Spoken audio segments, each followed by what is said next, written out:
what we call the Christian endeavor in India. It consists of the North India region, South India region, and this Northeast India region. We used to have a triennial convention once in 3 years. Okay?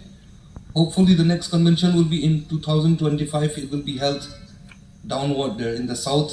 Maybe hopefully it will be in the Kanyakumari, the southernmost part of India. I hope most of you also will attend that convention. And India does not end only in India. You should know that Christian Endeavor is a wide organization, it's a worldwide organization. It is an international, interdenominational, and it is interracial organization, which is, I can say it is the first Christian youth organization in the world. Before there was no youth organization as Christian youth, but it is the Christian Endeavor which was started first in the year 1882, founded by Reverend Francis Edward Clark. You should know this.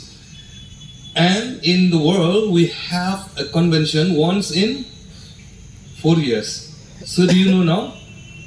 Every year at the district level, once in 2 years at this regional level. Most of you would be a part of that. But before that, I think I'm not sure. I was told that some of you you might not be very comfort with the English. Some of you don't understand English. Don't understand.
Okay, thank you.